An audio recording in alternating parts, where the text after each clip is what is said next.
Sa parole est la vérité. Sa parole, c'est ça la lumière.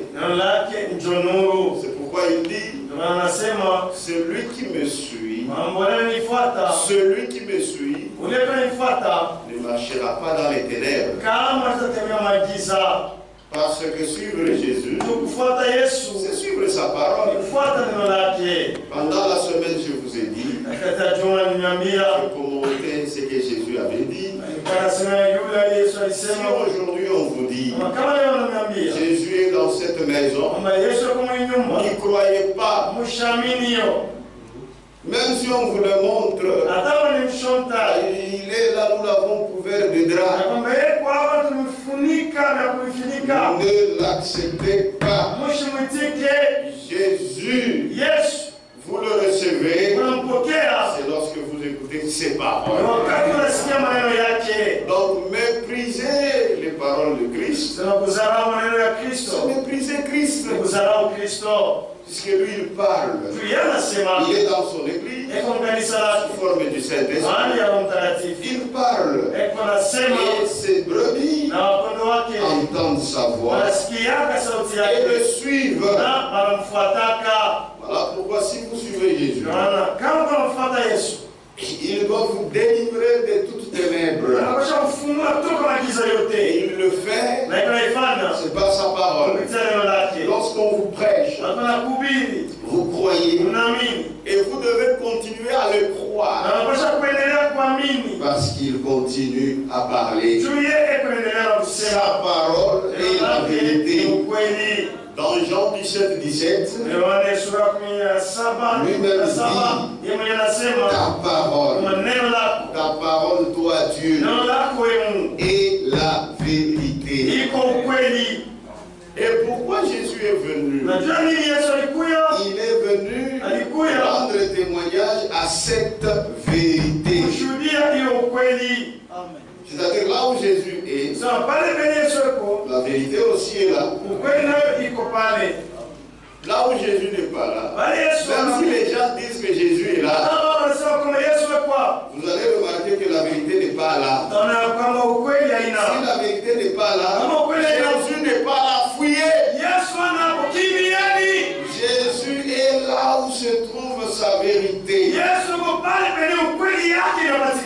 Oui frère, c'est la vérité. Et dans Jean chapitre 1, verset 17, car la loi a été donnée par Moïse. La grâce et la vérité sont venues par Jésus-Christ. Donc là où Jésus-Christ est là, il n'y a pas seulement la grâce, il y a aussi la vérité. Si vous voyez quelque part où on nous montre que la grâce de Jésus, la vérité n'est pas là, Jésus n'est pas là. Car la loi a été donnée par Moïse. La grâce et la vérité sont venues par Jésus-Christ. Tout le monde peut dire, voyons la grâce de Dieu. Jésus est mort pour moi. C'est Jésus là. Il est la parole. Où est la vérité? S'il n'y en a pas, Jésus n'est pas là. Ce sont les histoires des hommes. Amen. Et dans Jean 18, on lui dit pourquoi Jésus est venu.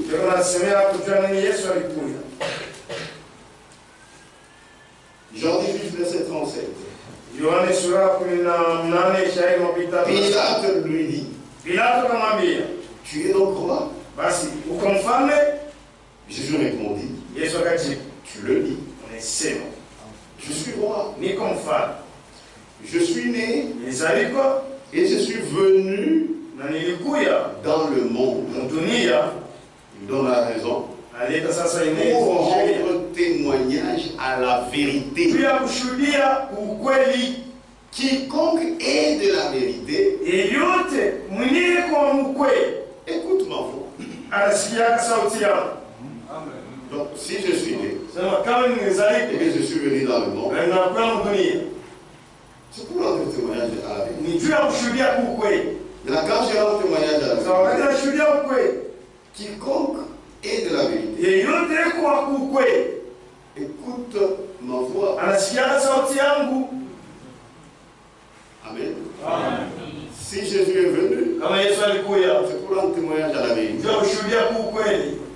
Et lorsqu'il parle, toi, si tu es de la vérité, tu reconnaîtras. Et ça, c'est la vérité. Tu reconnaîtras sa voix. Et tu t'attacheras à Jésus. Celui qui écoute sa voix, parce qu'il est de la vérité, il est sa brebis. Puisque ces brebis entendent sa voix. Et ils les suivent. Donc toutes les brebis de Jésus. Amen. Reconnaissent la voix de Jésus. Et c'est pour ces brebis que Jésus est venu mourir.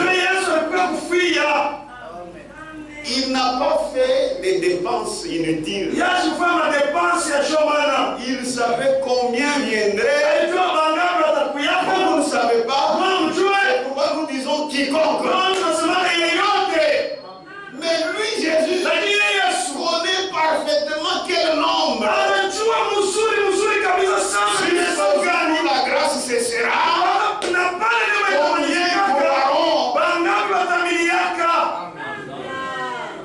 et ils sont de ces brebis.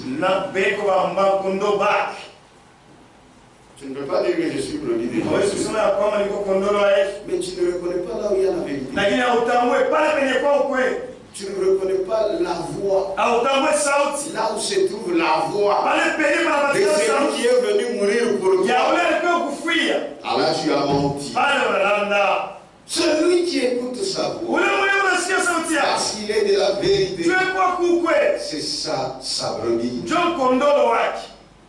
Jean chapitre 10, verset 4. Lorsqu'il a fait sortir toutes ses propres brebis, il marche devant elles. Et, je reprends, lorsqu'il fait sortir toutes ses propres brebis, il marche devant elles. Et les brebis le suivent parce qu'elles connaissent sa voix. Donc une brebis reconnaît sa voix. Il n'a même pas besoin de regarder. Mais entendre sa voix. Tu es venu ici pourquoi? Parce que tu es une brebis prédestinée. Tu as reconnu sa voix. Tu as reconnu qu'ici il y a la vérité. Ici il y a beaucoup d'églises. Personne n'est allié pour que tu viennes ici. Mais tu es convaincu que tu es une brebis. Tu as abandonné, tu as dépassé tous ces endroits. Il y a des gens qui viennent de loin. Tu as abandonné, tu as passé et tu es venu ici. Tu es une brebis. Et même quand tu es ici, tu n'es qu'attentif à la voix de Dieu.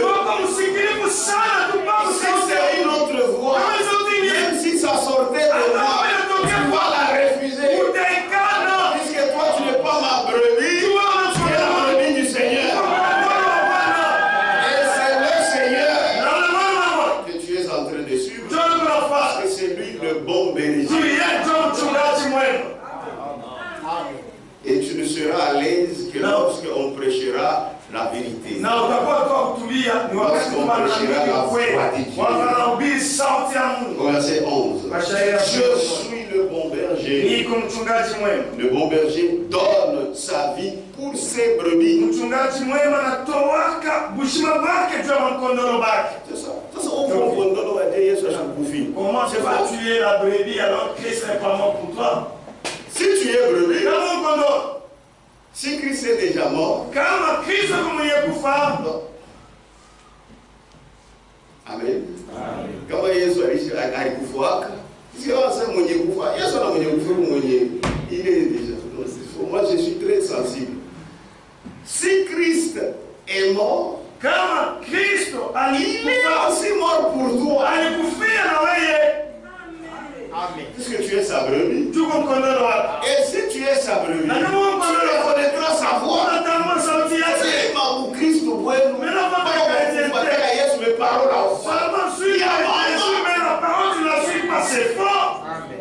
oh, ils sont Jésus. Quel Jésus? Jésus, notre Jésus parle. Quand il est dans son église, dans les sept chandeliers, il parle. Et ce sont ces brebis qui reconnaissent.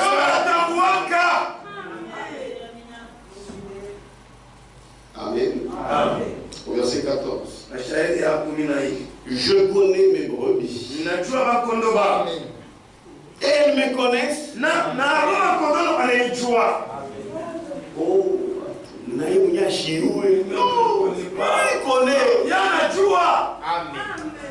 même si on parle de quiconque, il les connaît. Mais moi je ne le connais pas. Mais lui connaît. Mais ces brebis ne viennent que lorsqu'ils entendent sa voix. Je connais mes brebis et elles me connaissent. C'est-à-dire si aujourd'hui il y a beaucoup de voix, donc toutes les autres voix sont fausses. C'est seulement la voix de Dieu qui est la véritable.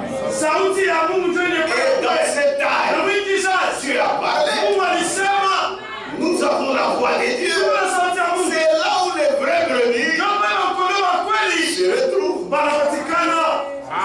Et ce sont ces brebis pour lesquelles Jésus est mort.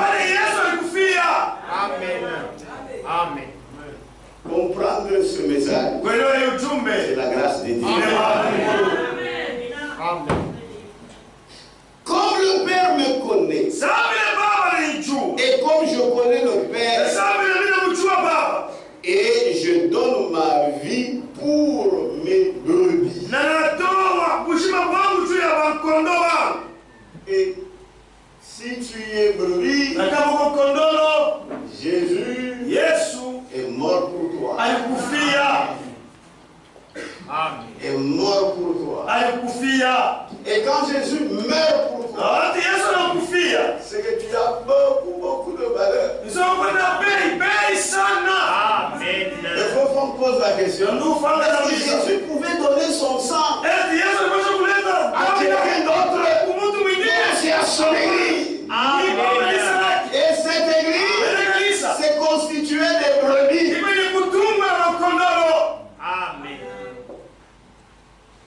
Amen. C'est constitué des brebis.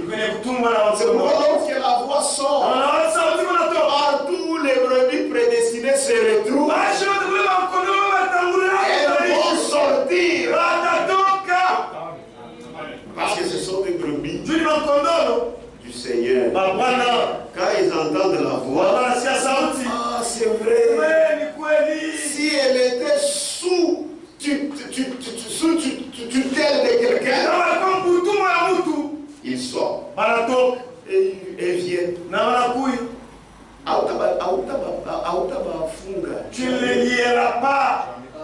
Jamais. Tout ce que Dieu avait connu,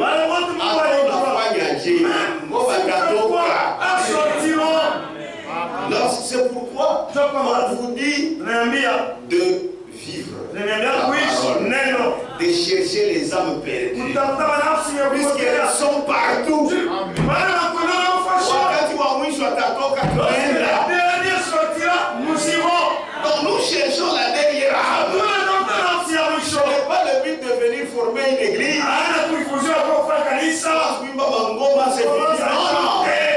Lorsque nous quittons ici, nous cherchons les âmes perdues. Puisque nous savons que nous avons la vérité. Nous avons la voix de Dieu. La vraie brebis prédestinée entendra et viendra.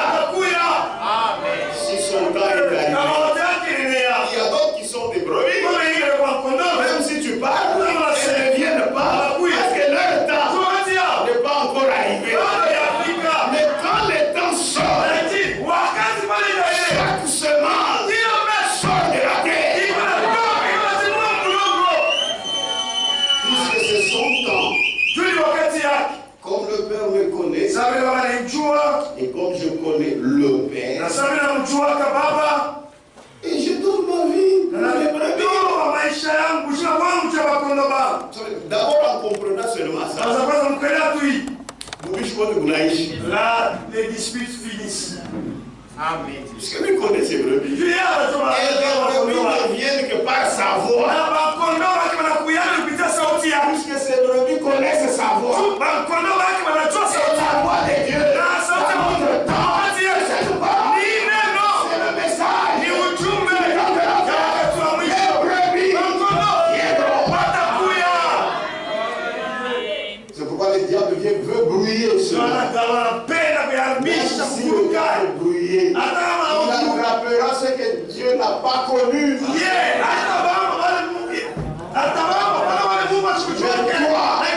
Tu as échappé. Et tu vas chercher aussi les brebis comme toi. Ils vont échapper. Comme le Père me connaît. Et comme je connais le Père. Et je donne ma vie pour mes brebis. Amen. Donc c'est simple. Nous avons la vérité. Et il n'y a qu'une seule vérité. Cette vérité, c'est ça la voix que les vrais brebis prédestinés entendent. Voilà pourquoi elles sortent de tout ce qui n'est pas la voix de Dieu. Et quand elles sortent, c'est pour suivre le berger qui aimait cette voix. Ce même berger qui aimait la voix, c'est le même berger qui leur a donné la vie. Et il leur a donné la vie où? À la croix. Il a donné sa vie pour ce brebis. Ceux qui croiront à sa parole, ceux qui entendront sa vérité, ceux qui écouteront sa voix, ceux qui n'auront pas honte de Jésus et de ses paroles, mais qui croiront ses paroles. Pourquoi croire ses paroles? Pour avoir la vie éternelle. Amen. Puisque ce sont des brebis prédestinées. Vous savez que les choses sont claires. Hein? Pour les brebis prédestinées. C'est pourquoi lui-même disait dans Jean chapitre 5, verset 24. En vérité, je vous le dis, celui qui écoute ma parole et qui croit à celui qui m'a envoyé a la vie éternelle. Et ne vient point en jugement, mais il est passé de la mort à la vie. Donc il faut écouter. C'est ça la voix de Dieu. C'est sa parole. C'est pourquoi quand vous traduisez, il ne faut pas faire comme les autres. La voix, comme il dit Saoudi. C'est ça, non? La parole, Neno. Amen. Que Dieu vous bénisse. Amen. Mais la voix est comparée à la parole. Quand il parle, vous entendez le langage de la croix. C'est ça la voix de Dieu. Et cette parole vous parlera toujours de Christ. Pourquoi c'est le langage de la croix? Il s'agit de Jésus crucifié. Jean chapitre 6. Verset 47.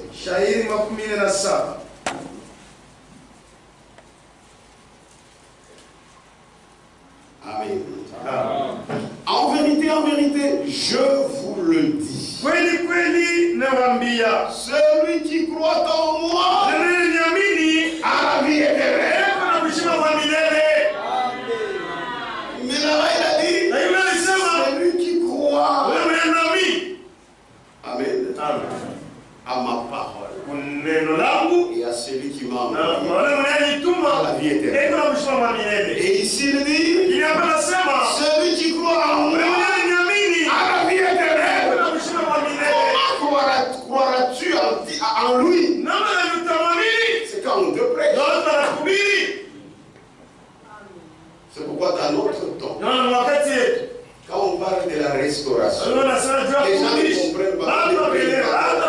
Quand on parle de la restauration, du rétablissement, Franck explique, c'est la prédication qui a été restaurée. Puisque la foi vient de ce qu'on entend. Et ce qu'on entend vient de la parole de Christ, de la prédication de Christ. Amen. Donc le message, c'est le rétablissement. Ça commence d'abord par les prédicateurs. Il faut que cette prédication soit rétablie. Sinon vous ne lirez personne. Mais là, si toi tu n'es pas encore rétabli dans la prédication, tu vas prêcher quoi? Et toi? Laisse les gens qui ont compris de prêcher. Donc toi tu vas semer la confiance. Tu pars avec l'argent. Tu pars avec l'argent. On est dans la fête, mais tu laisses la confiance. Le message c'est le rétablissement. C'est le rétablissement de la prédication. Quand on dit que c'est la parole de Dieu.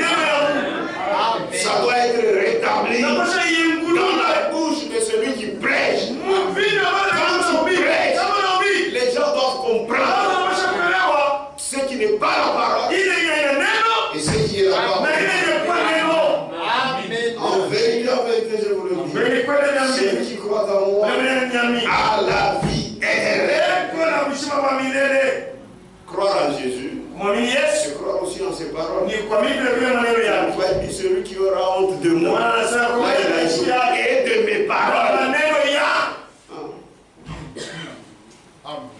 Amen. Jean 6, 63. Là, à la fin, il dit les paroles que je vous ai dites sont esprit. Les paroles que je vous ai dites sont esprit et vie. Vous voulez avoir la vie, voyez la parole. Puisque ces paroles sont esprit et vie. Avoir honte de la parole de Christ, c'est avoir honte de Jésus.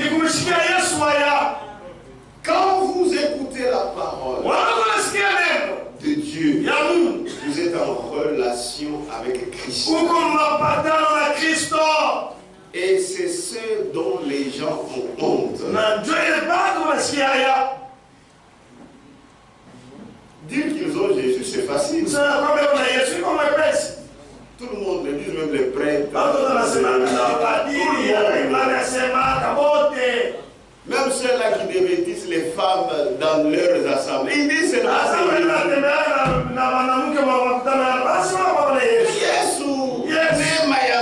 la grâce de Dieu nous couvre. Mais il n'y a pas les paroles de Dieu. Même s'il cite le nom de Jésus, ne tombez pas dans ce piège. Et aussi c'est Jésus.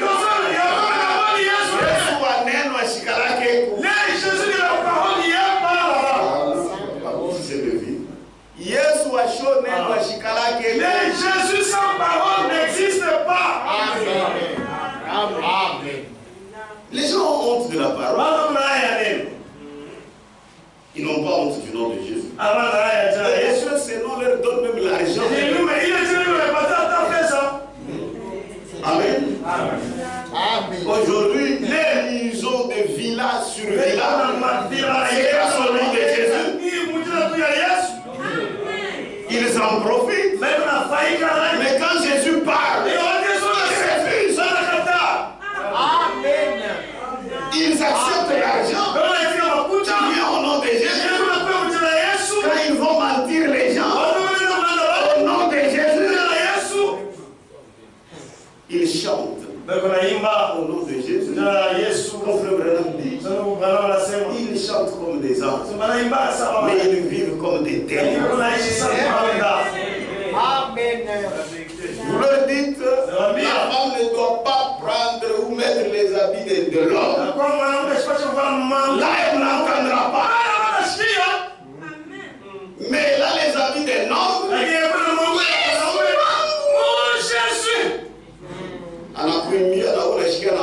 des gens doivent aussi faire la même démonstration. Mais la parole, elle le refuse. La femme ne doit pas prêcher. Oh non, je travaille pour Dieu. Regarde l'église que j'ai commencé. Pourquoi m'appelez-vous Seigneur? Ne faites pas ce que je vous dis. Mon nom est sur vos lèvres. Votre cœur. S'il faut juger ces dénominations, par le fait qu'elles citent Jésus, tu es perdu. Tu es perdu. Tout le monde a à la bouche les noms de Jésus. Puisque le nom de Jésus, les gens profitent tellement. Ils ne peuvent pas prendre le nom de Satan. C'est seulement le nom de Jésus.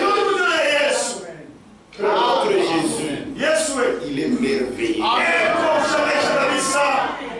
Ce nom a enrichi beaucoup de gens.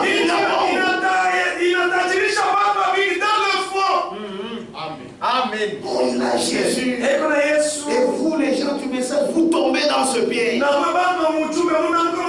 Vous n'avez rien compris. Amen. Jésus, il est là où se retrouve sa parole. C'est la vérité. Les gens n'ont pas honte de Jésus. Ils ont honte de ses paroles. Et quand vous avez honte des paroles de Jésus, vous avez honte de Jésus. C'est la vérité. Ils ne veulent pas la parole de Dieu.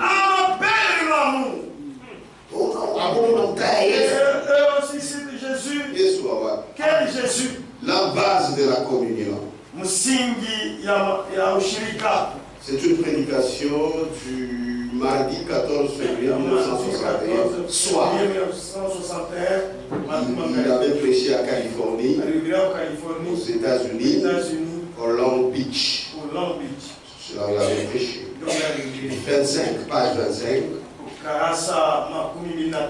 Paragraphe 54.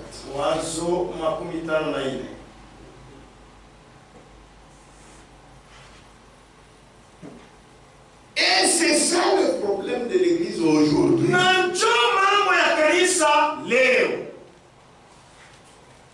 Leur visage est couvert de honte. Ils ont honte. Ils ne veulent pas de cette relation avec Dieu. Puisque quand je prêche, si ce n'est pas ma parole, je vous mets en contact avec Dieu. C'est-à-dire que vous êtes en intimité avec le Seigneur.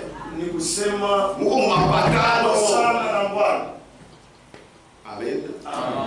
C'est la vérité. Tout comme l'homme avec sa femme, il place sa semence dans sa femme. C'est la même chose. Vous et Christ. Si on ne vous prêche rien que la parole, vous êtes en relation intime avec Jésus. C'est ce que Branham explique. Moi, je ne veux pas dire là-bas puisque on est dans un auditoire mixte. Et c'est ça le problème de l'église aujourd'hui. Leur visage est couvert de honte. Si vous pouvez comprendre ma parabole, ils ne veulent pas de cette relation avec Dieu. Ils préféreraient plutôt avoir une organisation froide, formaliste, raide, pour dire je suis presbytérien, je suis méthodiste. Je ne suis pas dans ce qu'il fait.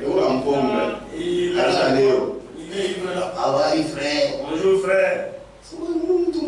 Non, moi je suis métaux. Pour que vous disiez que tu dises que les métaux, eux, prennent l'alcool. On les trouvait là avec l'autre. Moi je suis catholique. S'il te dit catholique, tu comprends. Ils sont libres, même pas où. Il ne voudra pas de la parole. Puisque là on prêche la parole, lui-même Dieu est en intimité avec ses enfants. Amen. Il préférerait plutôt avoir une organisation froide.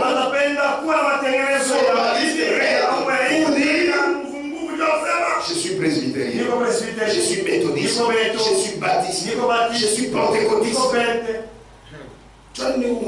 Pourquoi tu es pentecôtiste? Pour dire que je suis pas pentecôtiste. Nous les pentecôtistes, donc en d'autres termes, il n'est pas chrétien. Mais on n'a pas aux chrétiens. Mais toi tu connais même croire là. Je suis pentecôtiste. Quant à en venir donc à la véritable relation avec Dieu, se retirer et lui enfanter des enfants qui crient Oma patano. Amen. Namu kwenda kukumpembeni et lui enfanter des enfants qui crient Abba Père. Amen. Elles ont honte de l'évangile de Jésus-Christ. Cet évangile, c'est le message. Elles ont honte de ça. Amen. Va avec ce message. Entre avec dans nos églises. On ne dira pas que c'est la fausseté. C'est dur. On ne saura pas. À tout à ça. Nous ne sommes pas du tabernacle.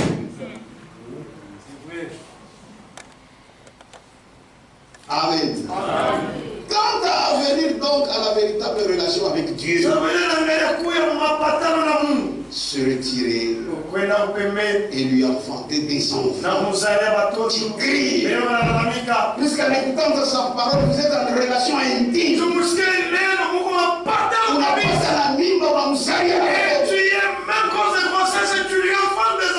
Qui crient à Papa. Elles ont honte de l'évangile de Jésus. Paul a dit, Je n'ai point honte de l'évangile. Car c'est une puissance de Dieu pour le salut de quiconque croit. Mais ils ont honte de l'évangile. Ils laisseront le salut comme ça. Mais toi, tu leur donnes ça. Ils savent qu'ils ont honte de l'évangile. Amen. Ils ont honte. Les gens font des choses comme les jeunes hommes riches. Ces jeunes hommes riches ont trouvé Jésus. Mais il refuse sa parole. Amen. Il a trouvé Jésus. Il a le vrai Jésus de la Bible. Amen. Jésus a parlé ce qu'il devait faire. Parole à parole. Yesu oui, Jésus oui.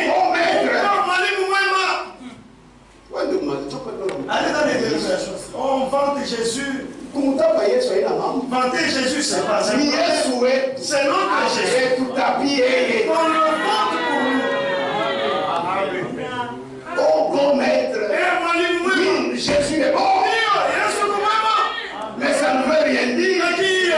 Si vous méprisez sa parole.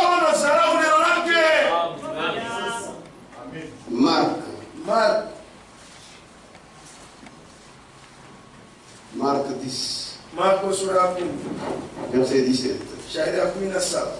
Ce jeune homme riche en tire quelque chose de là.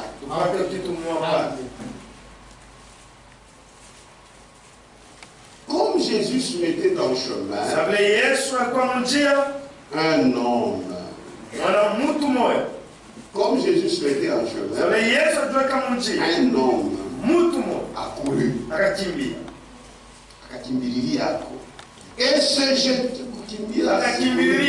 Et un homme a couru et se jetant à genoux devant lui.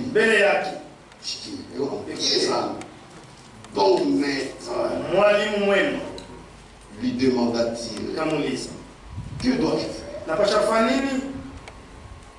pour hériter la vie éternelle?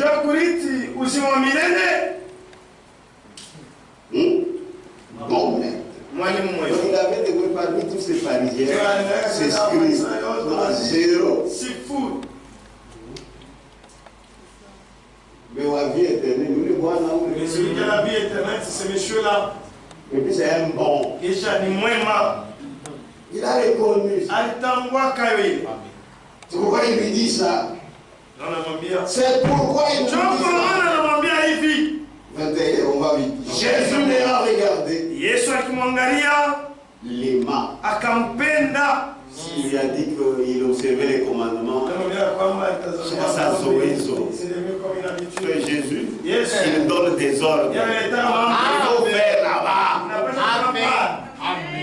Amen. Jésus les a regardé les mains. Et lui dit, il te manque une chose. Ça dans c'est ma parole. Commence à parler. Yesu anapenda wakimya sana mimi wakatolika wanadesina leo tu groupe. Les catholiques, les dessins là. Mais Jésus qui parle. La qui Yesu anasema. On l'aime. Anampenda. Il te manque une chose. Unakosa kitu moja. Va. Et tu parole. Va. Et vends tout ce que tu as. Uisha yote ukona. Donne-le au pauvre. Uikabule kwa maskini. Et tu auras un trésor dans le ciel. Na utapata hazina mbingu. Il y a un Moulisa. Pour avoir la vie éternelle. On parlait de mambo ya ciel. On tenda kumbingu kwa siku vie éternelle. Tu iras au ciel bila msema milele. Je comprends pas pourquoi les gens les comprennent. Ni chelewa na navali baka belewe. Amen. Va. Vends tout ce que tu as. Donne-le aux pauvres. Et tu auras un trésor dans le ciel. Puis viens et suis-moi.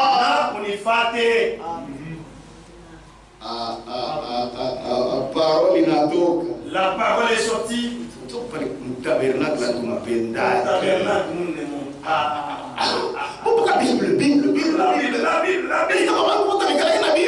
Tous ces gens qui n'ont pas de Bible, ils ont des Bibles, mais ça ne leur appartient pas.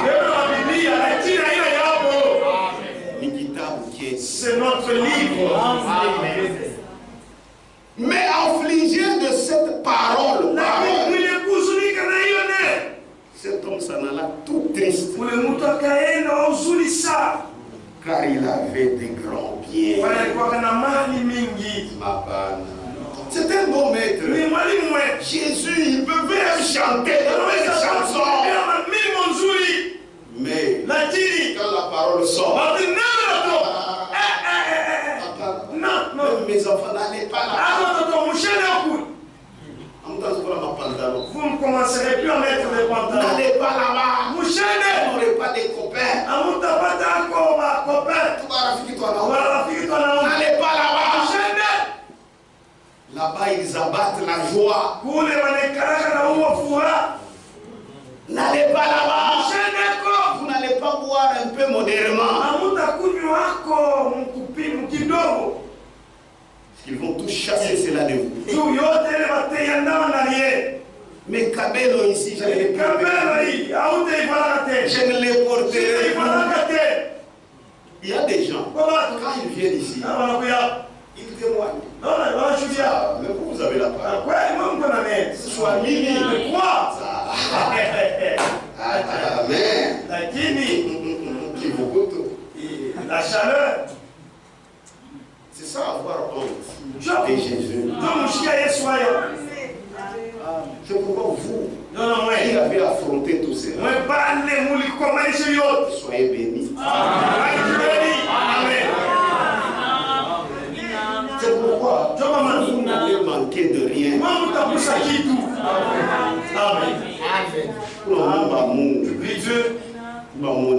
Tu lui dis,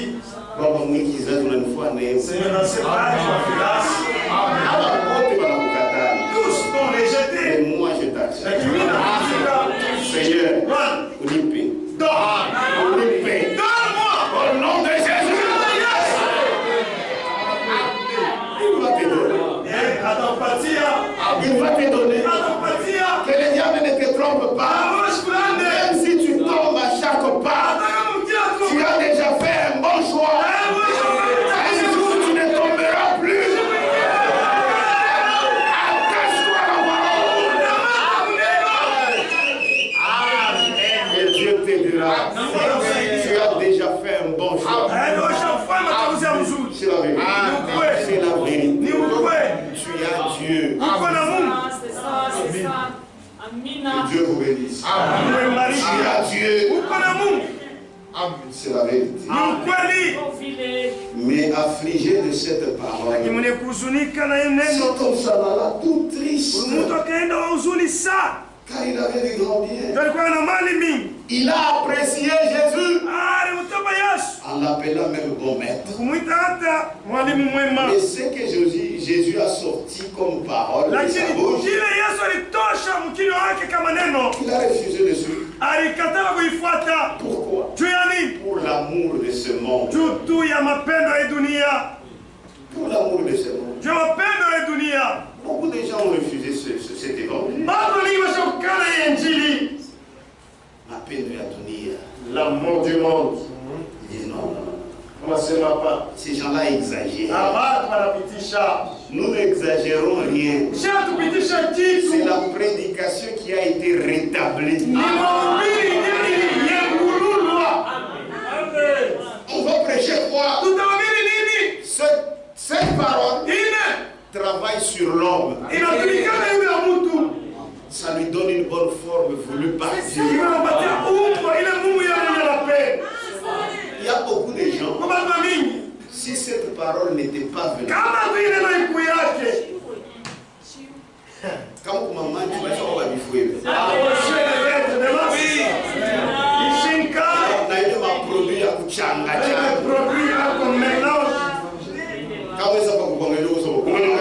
Pourquoi tu me regardes? Pourquoi si tu t'appliquais cette notion? Oui.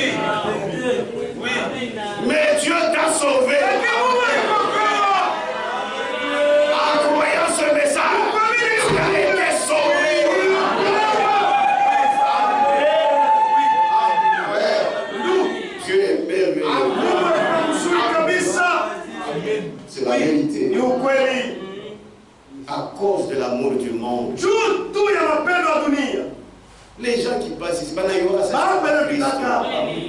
ils savent.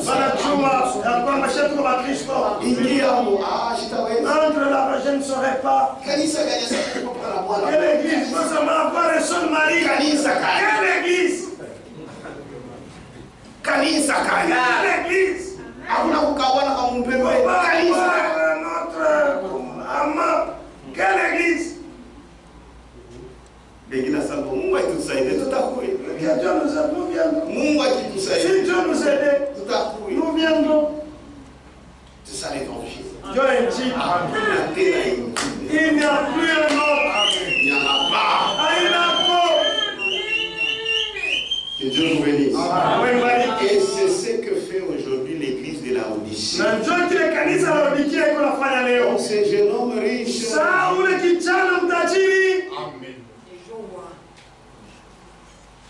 Ce jeune homme riche reconnaît que Jésus est là. Et il y va même. Il lui parle même. Ils sont même entrés en entretien. Anamshikia la parole ya kutoka mkinywa yake. Il a écouté même la parole venant de sa bouche. Wewe unashikia ya maintermédiaire kwa Simba. Mais yeye wani direct. Lakini alikuwa ni mara moja. Jésus parle. Yesu anasema. Para anasema tu parole. Il a juste parlé de la parole. Allez. Il s'en va même tout triste, affligé. Il a eu honte des paroles de Jésus. Donc il a eu honte de Jésus. Les investissements. Prêché samedi 26 janvier 1963, matin. Je m'investis, mais oui, Amine. C'est pourquoi on précise. 26 janvier 1963. Voilà, ma tête électronique, épargnée. Vous êtes épargné.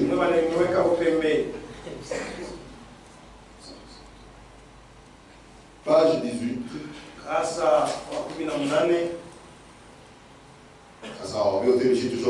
Tout ça, nous le connaissons. 131. L'église riche de Laodicée a fait la même chose. Il kunafanya mambo moya haina problème. C'est dit ça. L'église de Laodicée a fait la même chose que le jeune homme riche. L'église riche de Laodicée a fait la même chose que les jeunes hommes riches. En effet, le prix était trop élevé. Le prix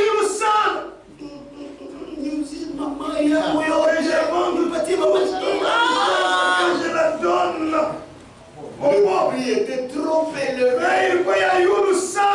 Frère, nous, c'est que la parole te demande. Fais-le. Tu auras plus que ça. Amen. Vous savez qu'il y a des menteurs. On te dit, abandonne cette Catherine-là. Je t'envoie au land. Oh, Kawes. Où est Catherine? Voilà, on est chien, on est acheté. Non, si tu as je ne saurais pas. Je ne saurais pas, je vais m'écrire et je mourrai. C'est le mensonge du diable. Pour prouver que c'est le mensonge du diable. Moitié. Rien de cela n'est arrivé. Si le diable fait. Amen. Tu as vu le frère? C'est ça. Je ne saurais pas. Il ne pouvait tout simplement pas accepter la parole du Seigneur.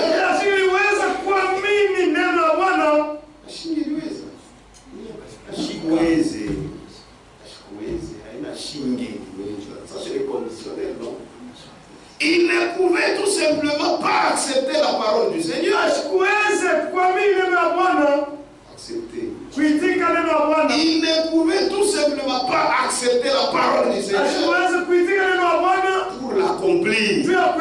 Amen. C'est ce que fait la Odyssée. Amen. Il a plutôt préféré suivre son chemin avec le prestige du jour. Ah, prestige. Parce qu'il avait beaucoup d'argent et qu'il pouvait aller dans les clubs des gens et passer son temps à faire la fête. Amen. Il y a beaucoup de maladies qui arrivent aujourd'hui dans le message. Parce que Dieu a béni les gens matériellement. Si tu as vu pendant la période de Mobutu, il y a d'autres choses qu'on ne voyait pas. Moi j'ai crié il y a longtemps. Je suis jeune, mais il attention. Dans la foi, Amen.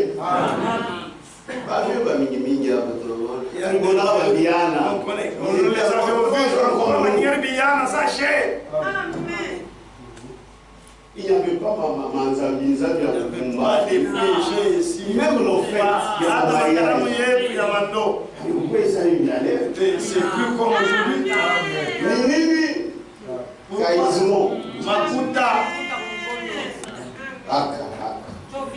L'argent. L'argent. On ne tombe pas au cul. Il ne faut pas faire ça. Parce que tu es pauvre. Dans le cas de moi je vais faire. Ça m'amènera où? Un jour tu auras besoin de moi. Écoutez la parole. Merci. Le matin il m'a adopté, il a ma nouvelle lumière. Ni les ça vous a aligné. C'est ça. Malade, tu n'as pas Vatican. L'argent se faisait voir.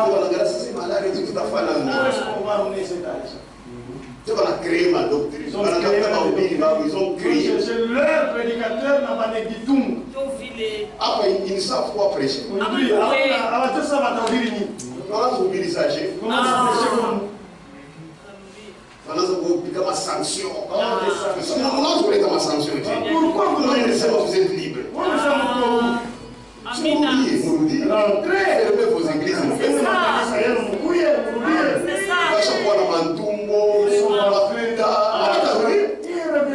Ils ne viendront pas.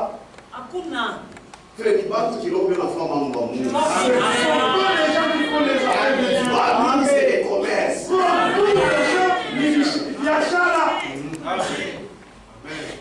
Amen. C'est presque ainsi que nous nous comportons. Et nous disons, nous pouvons être une organisation comme les autres. Tous nous avons Jésus. Non. Notre Jésus n'est pas un Jésus de dénomination. Nous pouvons être ceci ou cela. Nous sommes juste comme les autres. Vous commettez la même faute grave. Que ce jeune homme riche a commis.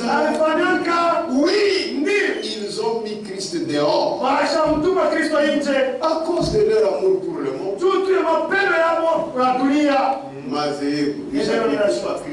On déjà mis Christ dehors. À cause de leur amour pour le monde. Comme ces jeunes hommes. Ah, ça va. Non. Papa, on a touché papa. Papa, tu as touché. C'est mon argent.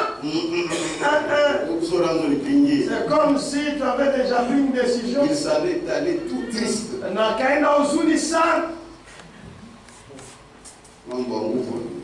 C'est tellement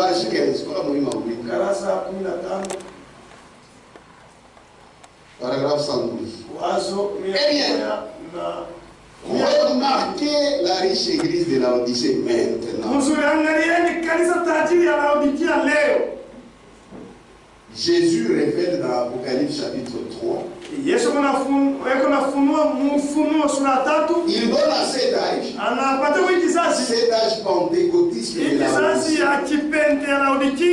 même occasion que cet homme riche la même occasion. En effet, dans la Odyssée, il frappait à la porte.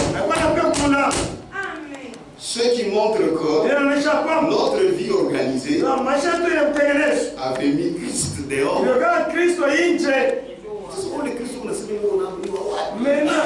on n'a déjà mis Christ dehors. Non, il est doux. Alors que en effet, Christ est la parole. Cristo ni neno. Au commencement était la parole. Et la parole était avec Dieu. Et la parole était Dieu. Et la parole est toujours Dieu. Donc si tu n'as pas la parole, tu n'as pas la Et la parole avait été mise dehors à cause de notre système d'organisation. Amen. C'est frère, Amina clair. C'est très clair. Les investissements, page 10. Paragraphe 60.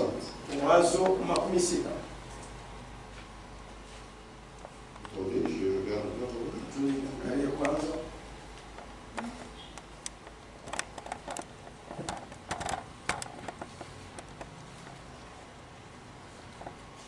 Voilà. Il a demandé, au commencement 68. Il a demandé ce qu'il pouvait faire pour avoir cette vie éternelle. Et Jésus lui a dit quoi faire. Mais il n'avait pas d'intérêt dans ce genre d'investissement.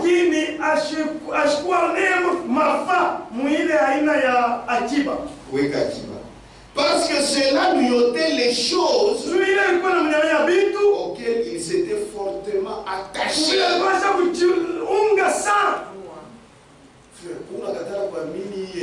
Tu as vu de quoi cet évangile? Puisque tu ne commenceras plus à prendre de l'alcool. Il y a des gens qui haïssent ce message, rien que pour ça.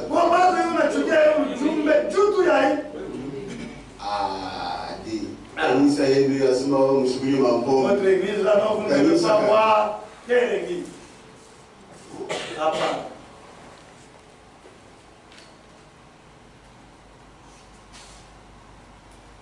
Cet homme avait de l'argent. Vous direz, cet homme avait de l'argent. Et cela lui a été ôté parce que Jésus prenait cela parce que cela constituait ses biens terrestres. Mais cela ne veut pas dire nécessairement l'argent.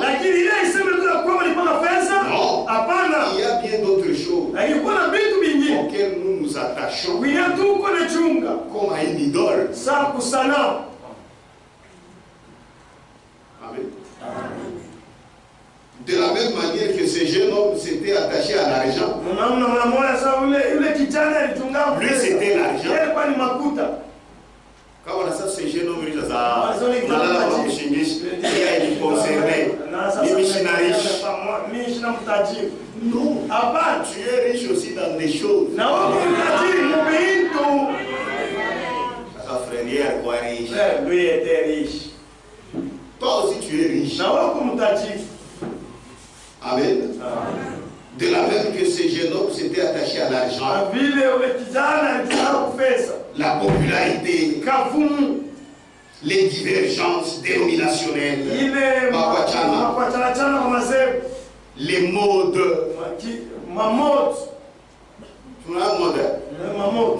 les modes, la convoitise du monde, les idoles, tout. Il y a tant de choses auxquelles les hommes aujourd'hui, au lieu d'être riches, ils s'accrochent à différentes choses comme cela, aussi fortement que ces jeunes hommes, parce qu'ils ne sont pas intéressés s'intéresser à l'investissement que Christ leur offre.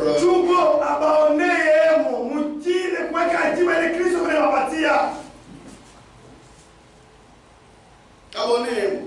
Ils ne trouvent pas intérêt Nos paroles. dans la parole. Ah, parole nous est tout tombé. Ah, la parole nous a couvert. Parole nous a fait que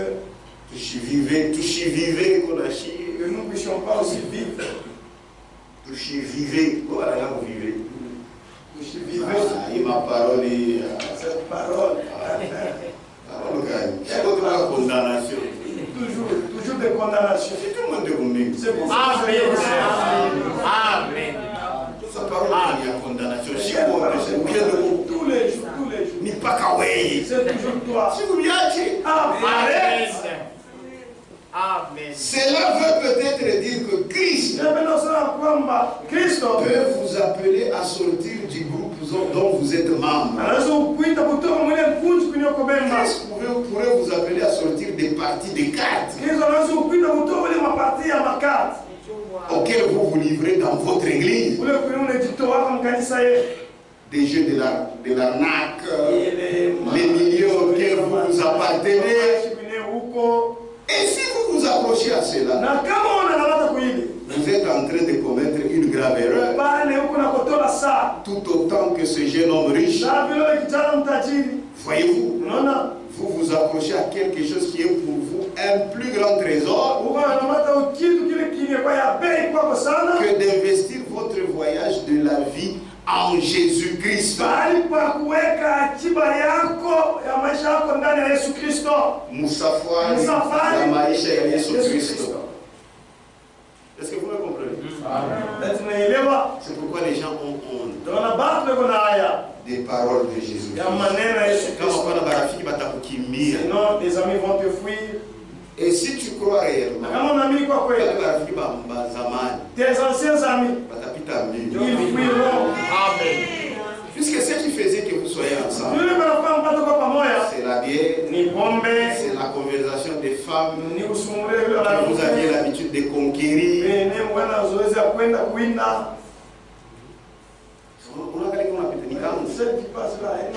Il est sévère ni là. La semaine là, oh.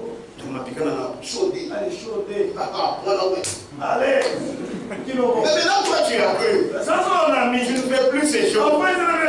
Ah, on est intéressant. Quand tu commences à parler, ça Michel a oublié. Moi je ne suis plus dans ces histoires. Il m'a dit moi pouvoir.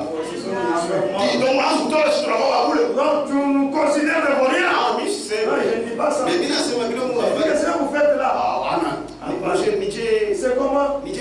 C'est comment? Ah, allez là-bas. Quand vous dites d'abord, on a touché par la condamnation. Toujours des condamnations. C'est difficile que vous soyez ensemble. Moi je te vous êtes toujours des intimes. Non. Ils t'ont déjà gagné. Ils t'ont déjà gagné. Ils se sentent bien. C'est vrai. Mon frère Alisha Kouamine. Frère a déjà cru. Les Nachi Alisha Kouamine. Mais nous aussi nous croyons. Amen. Celui qui a entendu la voix de Dieu. Le Jésus de la croix. Cette voix-là lui dira de se dépouiller des choses du monde. C'est ça le Jésus de la croix. Il t'enseigne à te dépouiller des choses du monde. Les choses qui sont attachées à ce vieil homme. Amen. Puisqu'en toi, il y a un nouvel homme. Ce nouvel homme n'a pas besoin des saletés du monde. C'est pourquoi en toi tu sens qu'il y a deux personnes. On a lutté.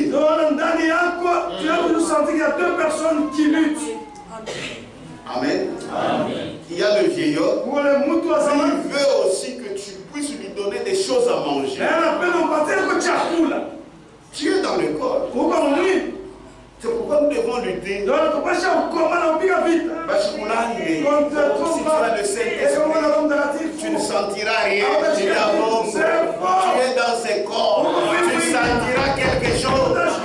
Mais il faut lutter.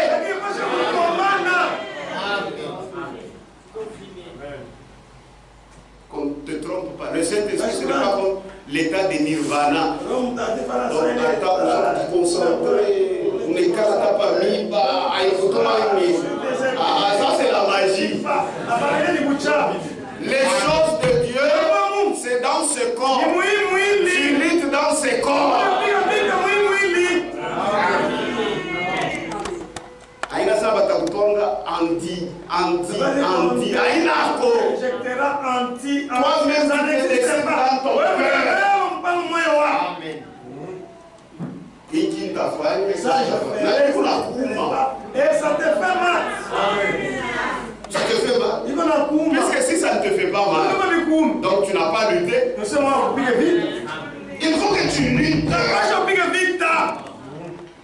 Amen. C'est une vie de sacrifice. Une vie de honte. Une vie d'humiliation. C'est ça le chemin de la croix. Ton corps veut. Mais tu refuses. Amen. Quand tu trompes, non, je ne sens plus rien. Tu sentiras toujours. Et tu lutteras. Amen. Et tu vas vaincre. Tu vois dans l'Ancien Testament. Il faut que tu sois normal. Toi, tu n'es pas normal. Comment vas-tu servir Dieu? Amen. Amen. Comment vas-tu que tu sois complet? Et là, tu luttes. Et quand tu vas, on dit non, il a vaincu. Tu l'as vu, ta langue ne sait pas sentir le goût.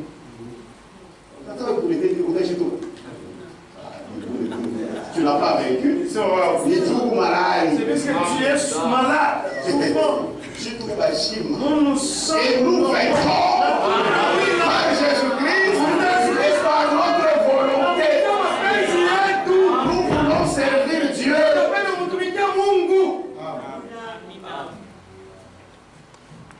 Amen. Amen. Le Saint-Esprit.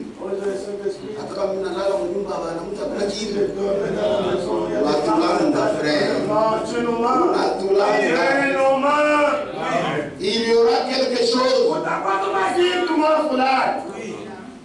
C'est une vie de sacrifice, de honte, d'humiliation. C'est ça le chemin de la croix.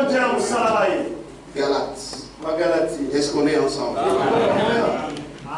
Donc, je ne suis pas combattant, tout pas Jiva. Nous les combattants, nous sommes normaux. Galates 5, 24. Ceux qui sont à Jésus-Christ ont crucifié la chair avec ses passions et ses désirs. Amen. Amen. Ceux qui sont à Jésus-Christ, ceux qui sont à Jésus-Christ ont déjà crucifié.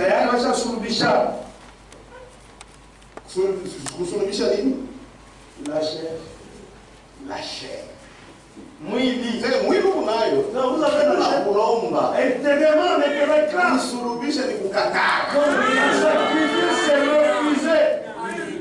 On déjà crucifié la chair avec ses passions. Frère, donc il faut que il faut refuser au corps.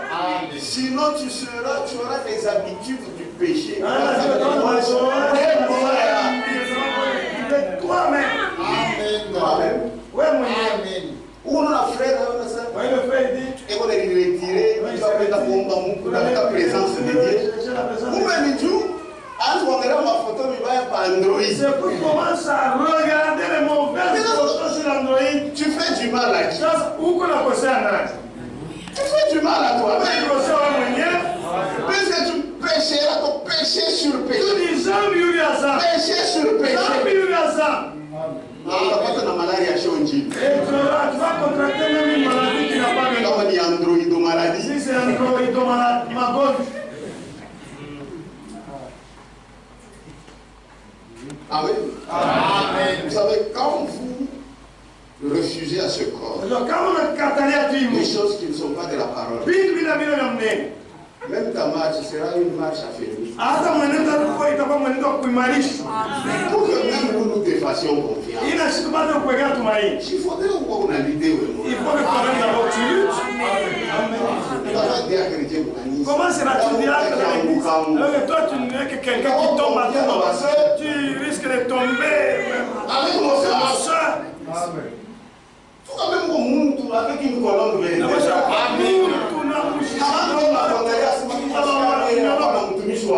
Les gens disent que voilà, il est devenu même serviteur de Dieu. C'est pas toi. On te soutient toujours. Dieu. Non, non. Amen. Ça c'est manque de sagesse. Amen. Manque de sagesse.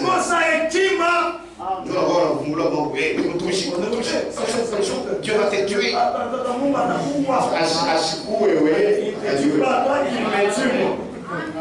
Amen. Amen. Que Dieu vous bénisse. Que Dieu vous bénisse. Ses passions et ses désirs. Ses désirs. Moi, nous sommes dans la Bible, dans la Bible, il y a bien, nous n'avons pas comme maman. Nous, on a l'état que ça a été à peu près. La chair, oui, avec ses passions et ses désirs. On met ma passion, les passions ici. Frère, ma passion, il faut. Ces passions ici sont fausses. C'est mauvais, elles sont mauvaises.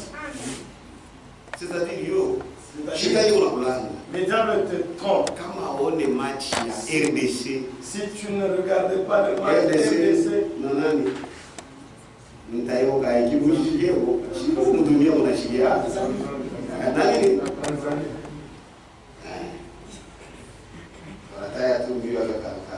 ça va.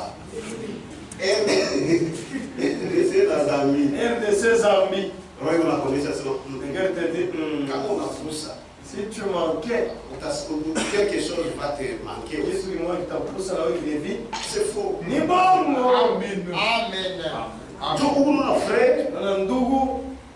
Surtout une période mondiale. Surtout pendant la période mondiale. Vos prédicateurs qui vous ont déjà. D'abord, ils sont possédés par ces démons. Maintenant,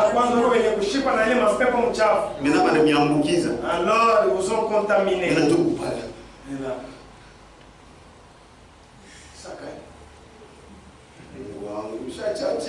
Qu'il fasse vite. Et là aussi, le Saint-Esprit manque. Allez, on va monter là d'une heure. Là, tu vas te fâcher contre moi. Et là, vous voyez les frères. Les yeux sont rouges. Donc, en l'église, ne fait le son. Match à Barcelone, comme on a il faut à 2 heures. Je ne sais avec quoi. 2 heures. C'était à 2 heures du matin. 2 heures du matin. Et il attendait. Au canapé. Et la femme devait m'observer. Attendant Barcelone. La prière n'entend même pas comme cela. Il a dit ma passion.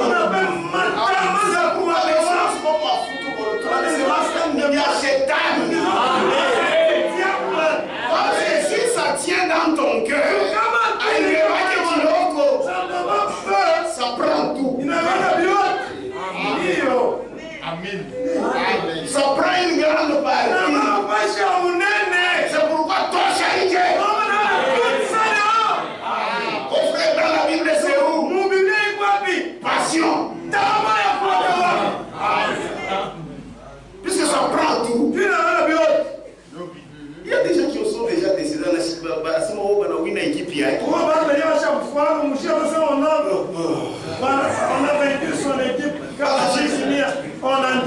Je suis comme le président passé. On est calme. Tu vas y demeurer.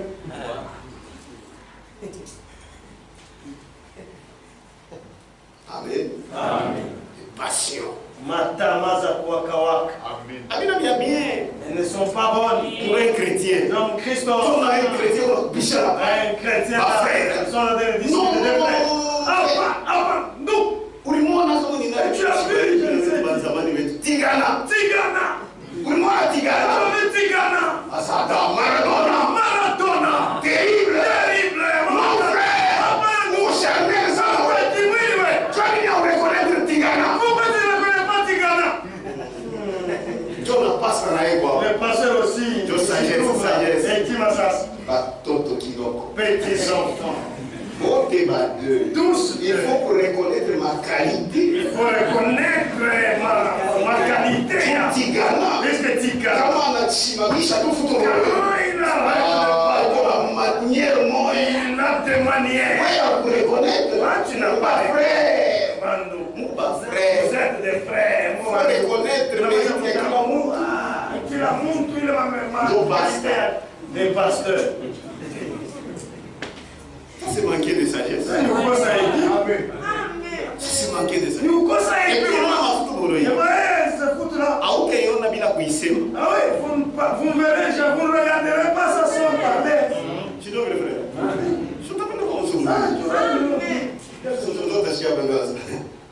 Ok. Tu as vu le match? Oui, on a vu. Comment? Tu as vu? Ah, il est décevant. Il m'a tellement déçu. Je vous explique. On va vous expliquer. Et vous voyez, au lieu de travail, vous faites ça dans la catastrophe, ma politique. Oui, ça, on a fait politique. Vous avez combattu atomique. Puisque les gens ne vont pas travailler. Et aussi spirituellement, vous n'allez pas prier. Regardez même ma chaîne. Il est tout dans Ozak. Il y a mille milliards.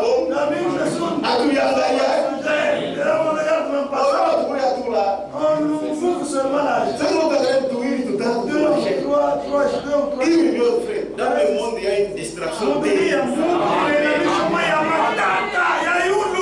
Tu entres dans le monde des musiciens.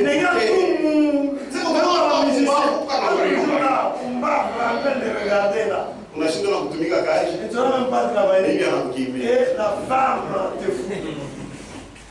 C'était carrière comme moi, la tomique à quelqu'un qui travaille, il peut observer les histoires. Soyons des hommes. Le diable multiplie beaucoup d'histoires. Tout ça, c'est pour nous tendre, nous les enfants de Dieu, des pieds. Nous aussi,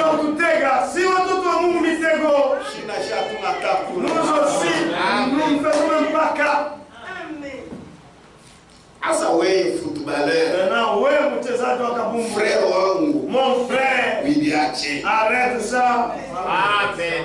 Aba amen aina mimi. Amen. Surtout mon frère. Surtout du côté des frères. Frère c'est des gringo. Ndio shabani kwa wapi? Passion. Matama za kuwaka waka. Amen. 1 Corinthiens chapitre 9. Wakorintho wa kwanza sura ya 9 verset 23. Shairi 23. Kama kuuliza sana unapenda kufuta Sema Samia hapana. Mwana Sasa batanicheka. Basi mokendo. Unapenda kufuta? Na j'aime les matchs. Donc uma fete munoriza. Unapenda sport Quand kana. vous faites, vous posez des questions. Je fais des démos. Des démons. Un démon. Ni mademo. Il m'a démon. Mambo nawaza ndio kizungu kitemingia sana. Vous pensez c'est là que la civilisation va pénétrer. Angalia. Regardez. Tulizana. Tranquillise-toi. Sasa ndio kuonesha sema nini? Qui te disent quoi? Napenda football. J'aime le foot. Tulizana. Tranquillise-toi. Tunauliza kwa mbele pale kulitangulia sasa mnaanza kunifua nje. Posez d'abord des questions ceux qui vous ont devancé là. Comment vous organisez? Je fais tout Ni unafanya yote à cause de l'Église. juu ya nchini Afin d'y avoir part. hii nami nipate hivyo sehemu. Amen. Même si vous me voyez sans c'est pas un problème.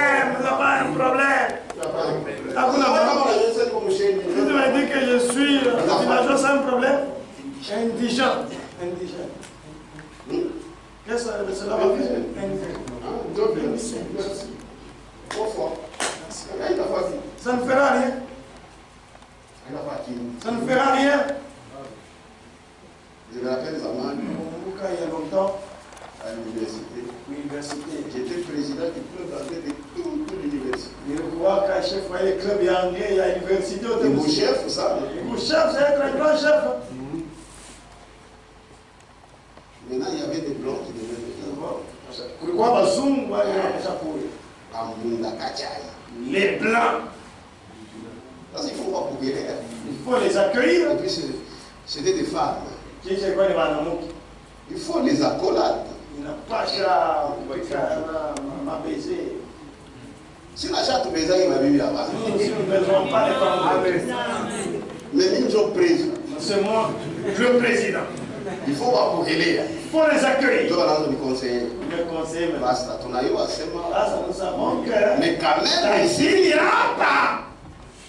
Il a pas poussé ma qui. Là, il ne faut rien dire. Ça, Ok. Aïe. maintenant, je les attends qu'elles viennent. Tu vois, Soit elle va toquer les lèvres.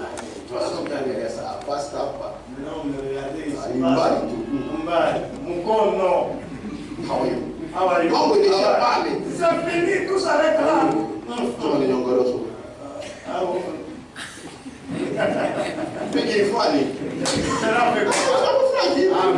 Rien ne se passe. Tu voulais savoir comment le diable ment. Oui, fait. Et cette fête, Comment on a mukate. s'il n'y a pas de gâteau, mukate, Gâteau cassava machiki. nous allons paraître comme des porcs. C'est le diable qui vous plaît. Shetani, on est nyobi.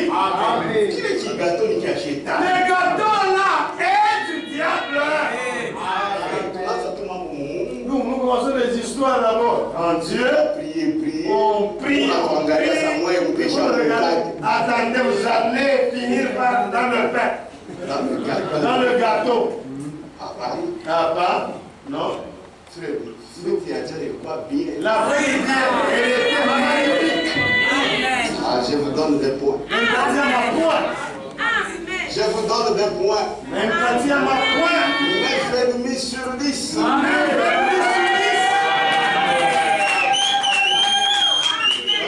Parfait. Je ne crois mon souris ça. Les cantiques, les nôtres.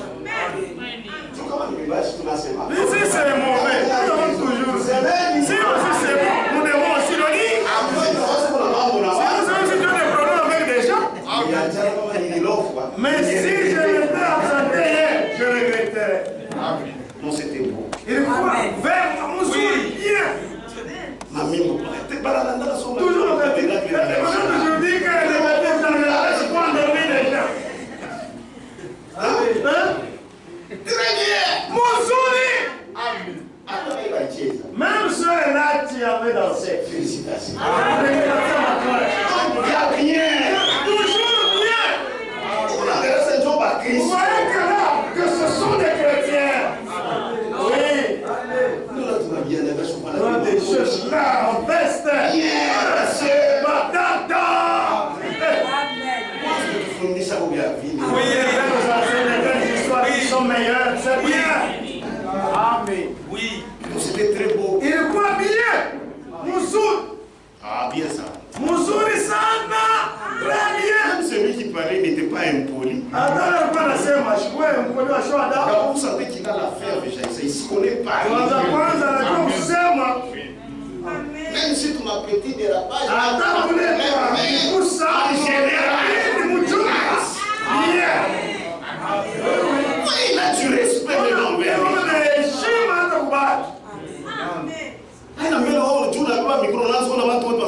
Alors, puisque tu as pris le micro, tu commences à déconsidérer les autres. Non, À part, je suis chimien. tu devais respecter. Qui était là hier? J'ai dit, J'ai dit, c'est ça, vous avez vu, non? c'était très bien. Et quand vous avez ça, Je me lâche pas courir, n'a pas de bien mini. même quand je suis allé prendre la nourriture, j'ai pris une grande quantité. Oui, car, Mettez, ça, c'est ce qu'on a mangé.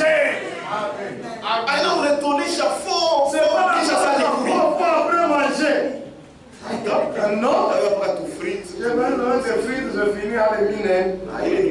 Mais là, j'ai mangé. Frère, on a fait une toile. Frère, vous avez fait de bonnes choses. Les gâteaux vont apparaître. Rien. Ça s'appelle quand vous trompez là, on vous impose les gâteaux. C'est vous-même qui les voulez.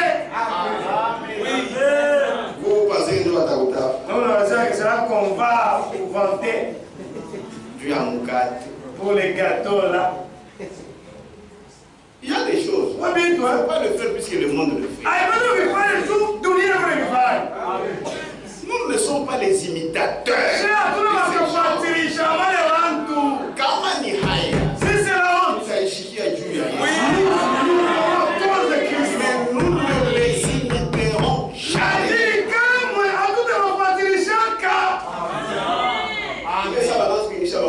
Quand on présente tous les mariés, je dirais mon Dieu. C'est un problème. Mon son. Non, on va c'est avec le frère. de bonnes choses.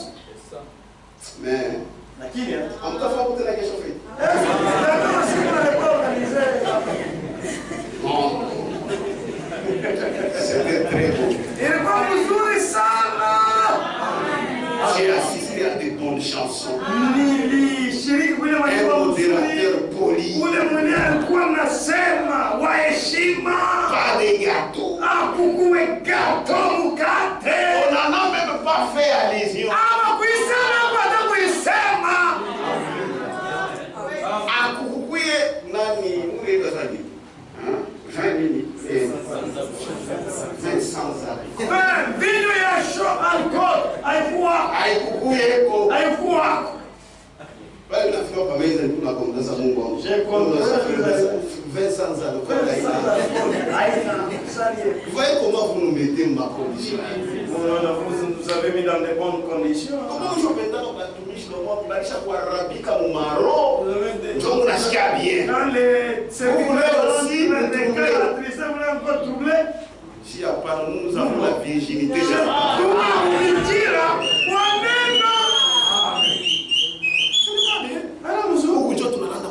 C'est nous mentons connaissant. Amen. Kufika kule ndio terrible. Arrivé là, ni matata. Ah non, il fait ça ne pas bien ça. Mais cette fête ici m'a fait du bien. Même des danses. Ah, t'as pris ma bouchesse. Des centres. Il y a un schéma. J'ai observé. Mais on a choisi de bons candidats. Il y a la Tanzanie. La Tanzanie. C'est quand même bien. C'est quand même bien. On a cheza tena ya heshima, mimi na mapeti. On a petit. On a cheza. On dimba.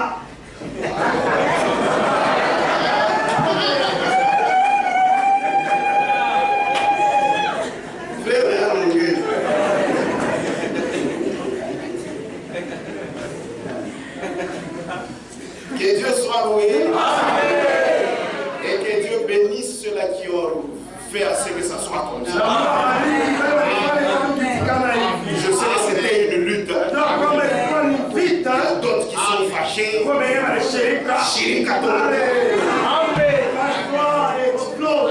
Mais la gloire soit rendue à Jésus. Et je sais que Jésus est content. Il est attendu à kutoka mina mwana wakola natoka kwa mafura miju inakuwa vya makola na lewa na sucré. Ça veut quand les choses sont bonnes. Aïe, on a tout qu'à des nerfs. Tu peux les bicatala. J'ai refusé. Moi, je vous dis la vérité. Vous allez la tête. Vous savez ce que moi je leur ai dit? S'il y a le gâteau, je viendrai après les gâteaux. Ils ont bien qui gâteau. Allez, Je vous promets maintenant, je vous commencerez à venir à vos fêtes. Invitez-moi. Dieu m'a invitation, il faut négocier.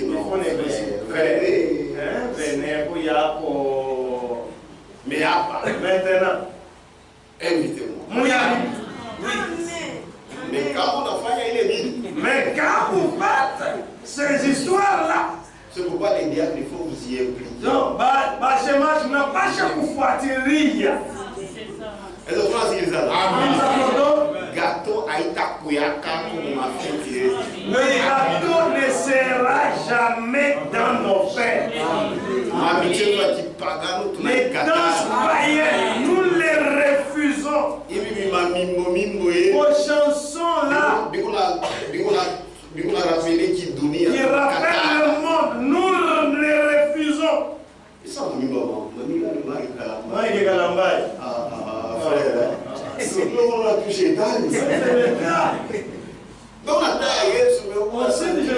Mais vous sentez que vous,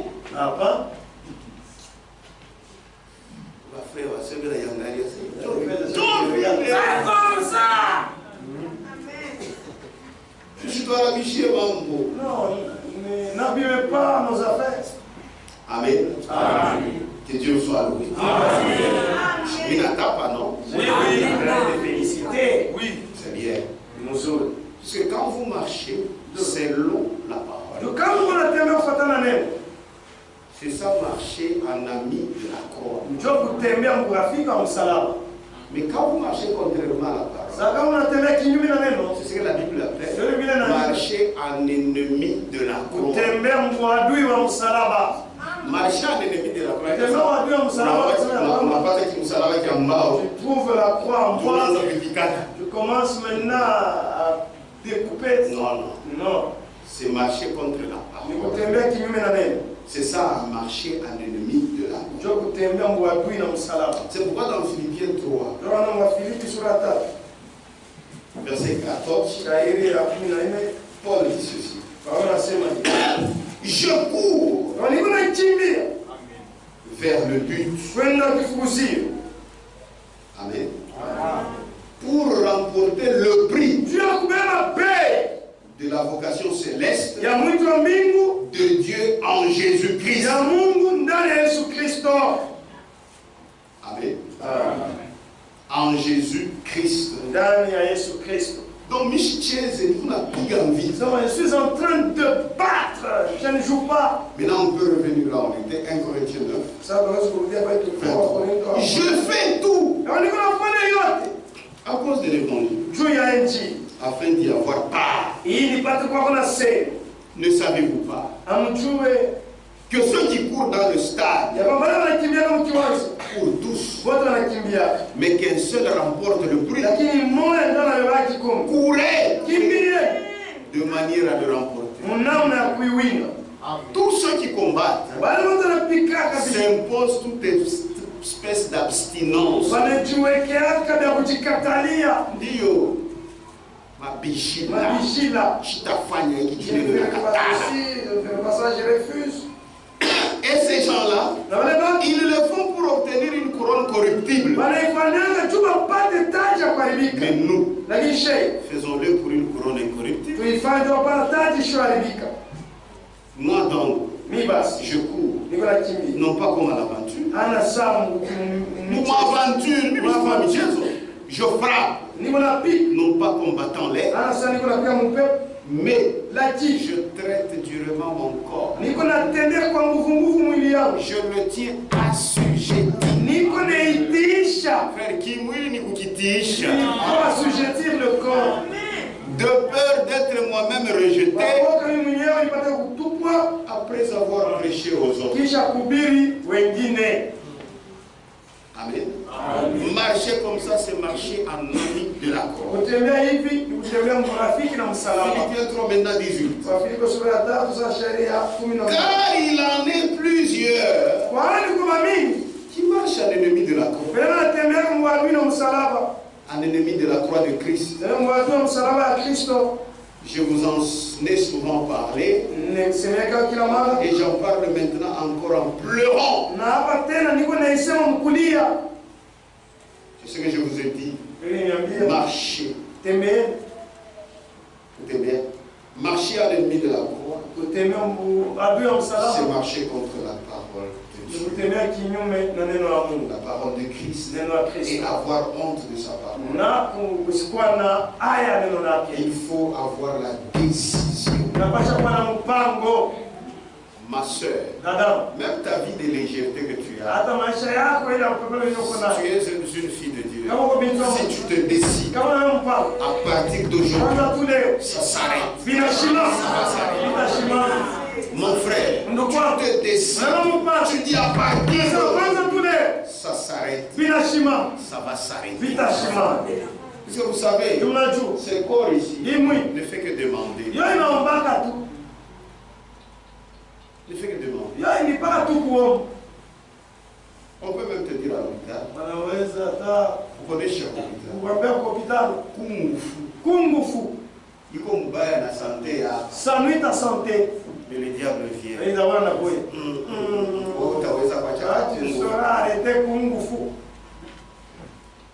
Et là maintenant tu as encore envie de prendre. C'est quand tu vas seulement Kungufu que ton cœur. C'est le diable. Ni diable. Mais quand la maladie viendra, commence à te rappeler. c'est ça le corps. C'est ça le corps. Un jour, j'étais quelque part. On me pose la question, tu veux quoi? Coca. Mon cher, Coca, il a bien. Coca, avec cet âge, c'est pas bien. Elle a expliqué les rouges. Il a expliqué comment ça Il a expliqué les scaffolds. Donc quand il expliquait, je m'étais mal senti. Je ne pourrais plus. Si tu as puni à l'hôtel, je t'ai puni à l'hôtel. C'est faux. Après quelques temps, allez, on y va dire Coca. C'est ça les Coca. Même si on partit à m'abliger à l'hôpital. Quand on est interdit à l'hôpital, le corps ne veut pas. Pourquoi les dire? Tu triches seulement. Or, c'est pour ta propre santé. C'est pour toi, moi, c'est quoi les affaires de bien. Puisque c'est lui qui se donne sa parole. Même entre nous, il nous aide. Que nous mettions ça en pratique. C'est pourquoi Jésus a dit, sans moi, vous ne pouvez rien. Quand vous lisez Daniel 1, oui, il a pris la résolution de ne pas s'essuyer contre les différentes nourritures. C'est une décision. Tu prends une décision. Je demande à Dieu de t'aider. Quand on parle sinon tu feras toujours. Et toi-même, tu ne rassureras jamais ton cœur. Quelqu'un qui a des problèmes comme ça, il va chercher les âmes à Christ. Tu ne les chercheras pas. Parce que tu seras lourd des choses de ce monde. Or, être lourd avec les choses de ce monde.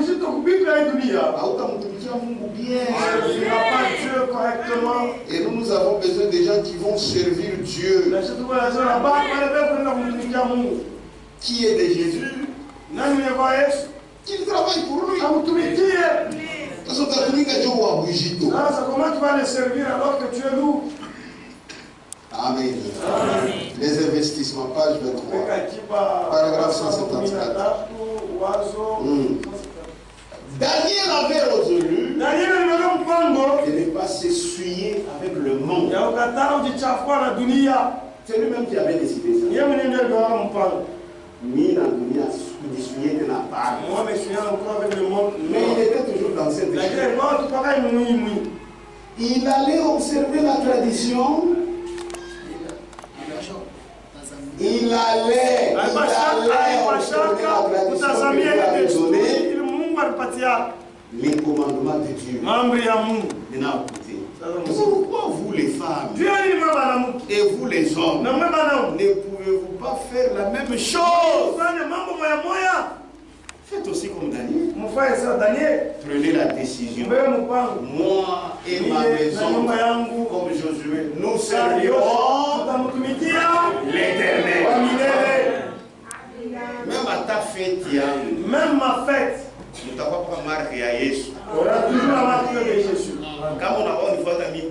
Si tu veux me suivre, moi, comme parrain. Je ne me suivrai pas. Mais je suis frère. Tu dois suivre ce que je fais. Nous sommes des chrétiens. Tu me suis, c'est puisque nous sommes des chrétiens. Tu ne m'as pas suivi pour que nous puissions enterrer la parole. Là où ce n'est pas la parole, nous refusons. Ce n'est pas la parole.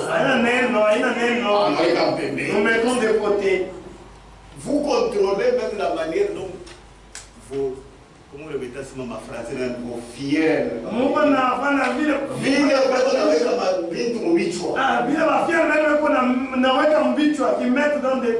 contrôler. Il faut que tu ça. Ah, ma soeur. C'est ça ici. Il faut que Dieu les aide. Ils ont des problèmes, beaucoup de problèmes. Tu veux laisser que non. Nous pas idéologie. Allez, il est en train de donner l'idéologie. Mais là, je sais que vous n'avez pas prié pour Canissa.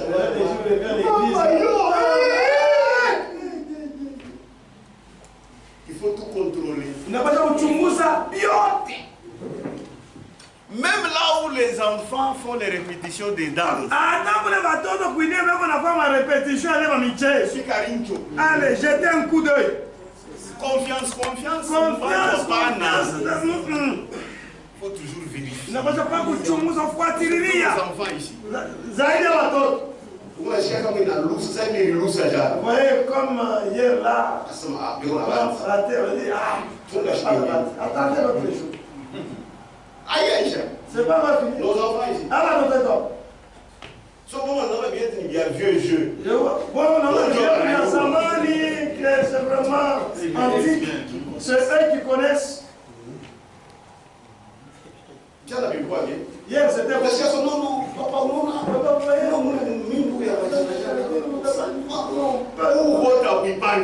Pourquoi tu n'as pas arrangé? Il faut pas les pieds et les glisser. Allez, quand alors ça a glissé. Ça fait déjà quand tu as pourquoi il a monté. Alors que les gens dansaient déjà, il n'y avait pas moyen d'interrompre. Petit. Attention. Il ne faut pas aimer le feu étranger. Amen. Ce sont ces histoires qui t'ont aidé, qui t'ont fait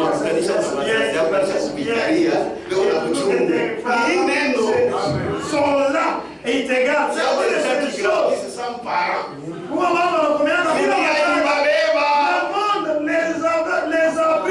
Les emportés. Mais toi tu trouves tes enfants.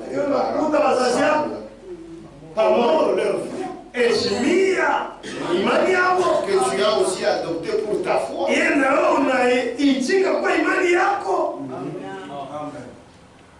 Amen. C'est très important. Pourquoi vous les femmes et vous les hommes ne pouvez pas faire la même chose? Mais si Marilyn Monroe ou quelqu'un d'autre s'est coupé les cheveux, et si la femme d'un prédicateur a fait la même chose, vous pensez que vous avez le droit de faire aussi? Frère, même si le mobile, il y a des prédicateurs sans colonne vertébrale. S'il lui fait ça, et sa femme, ils ne sont pas vos modèles. Votre modèle, mon femme est Christ. Ne le faites pas. Nous sommes sommes pas comme les dénominations. Tous vous imitez la femme du pasteur. Non. Vous devez l'imiter dans la bonne chose. Dans ce qui est mauvais, non. Cela n'est pas une excuse. Il est Aïna. Non, c'est la femme du président. Vis-à-vis de la parole de Dieu. Non. Chacun répondra. C'est la parole. Est-ce que tu as honte de la parole? Si tu as honte de la parole, tu as honte de Jésus. Et tu n'es pas digne de l'évangile. Or, être digne de l'évangile, c'est avoir la vie digne de l'évangile. Frère, la même manière que Christ est mort à la croix, il s'est sacrifié. Là aussi dans ta vie de tous les jours, tu dois te sacrifier. Ce monde, voyez qui commence à vous suivre, commence à te mettre dans le piège. Que Dieu vous bénisse. Amen. Marchez avec Jésus. Même vos enfants, il faut les éduquer en Jésus-Christ. Selon les principes de la parole. Et Dieu vous bénira. Sinon, on ne fera rien. Et on retourne à la maison. Chacun vit comme il veut. La force de notre vie dans le quartier dépend de ce que nous faisons de la parole de Dieu. Nous n'arrivons pas à amener les gens à l'église. Parce que nous faisons ça. Nous les prédicateurs, quand tu montes en chair, prêche très bien. Et on aimerait te garder à la chair. Il faut à ton qu'il descende. Parce que s'il descend, sa manière de vivre est contraire. Quand vous le voyez vivre, vous ne voudriez même pas qu'il monte en chair. Il faut qu'il reste loin de la chair. Nous ne devons pas être comme ça. Nous devons être comme ceci. Si on nous voit prêcher, c'est de la même manière que nous vivons. On n'a pas bien tout ça, c'est pas faire des choses comme non. À part. On a fait ma théâtre. Tu fais des théâtres. Quand tu prêches, alléluia. Mais quand tu vis, c'est la même chose. Aimer le Seigneur, aimer sa parole. Et sa parole, c'est ça sa voix. Et cette parole, c'est le message. Ce message, c'est ça l'évangile rigueur.